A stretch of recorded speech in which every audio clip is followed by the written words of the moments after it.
Bonjour, une petite vidéo rapide du dimanche matin pour vous indiquer tout simplement que pour faire le QCM, il faut aller sur le cahier de texte.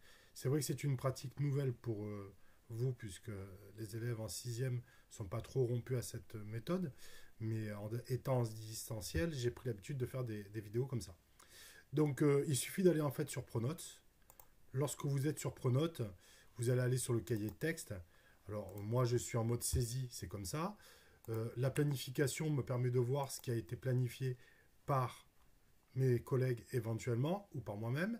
Vous retrouvez d'ailleurs dans le mode planification tout au bout de la colonne les QCM et vous pouvez aussi voir bien sûr la charge de travail quand on est sur les élèves par exemple ce mardi 13.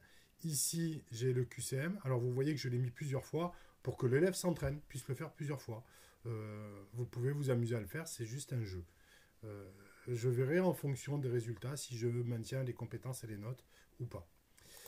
Vous cliquez dessus, vous arrivez ici sur le QCM, je commence à répondre, et puis là, vous répondez aux différentes questions et vous validez. Alors attention, si vous cliquez quelque part, je ne vais pas donner la bonne réponse, bien sûr, et que vous faites je passe, c'est compté comme une mauvaise réponse. Si vous faites valider, il vous dit en haut tout de suite si c'est une bonne réponse ou pas.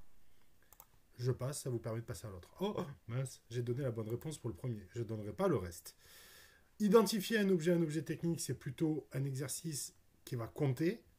Ordinateur et périphérique, c'est plutôt un exercice pour découvrir un petit peu tout ça.